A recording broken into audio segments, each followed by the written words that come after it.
If you're on YouTube and you would prefer your searches and your watch history to be completely private and not tracked or kept in the history of your YouTube or Google account, there is one setting that you can completely eliminate those and prevent Google from tracking those. I'll show you exactly how to do it.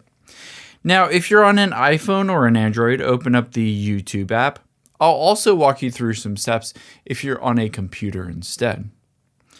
You're going to, on the YouTube app, tap on You at the bottom right, and then tap on Accounts at the top left.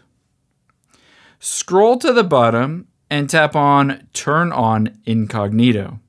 You'll see immediately it says Incognito mode, and I can search for whatever I want, let's say surfing videos, and I watch those surfing videos. It won't track my search history, and it also won't track my watch history either.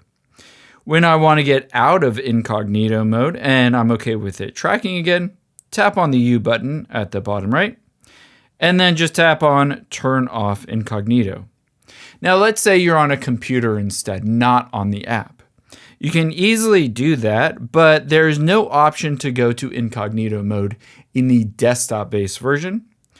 However, you can tap on the three dots at the bottom right, and then just tap on New Private Tab. Whether you're in Safari or Google Chrome, you can always just create a private tab or a private window, and then go to youtube.com, and then it won't track any of your watch history or your search history. I hope this helps. If you enjoyed this video, check out the video over to my right. I think you'll really like that one as well. And thanks for watching.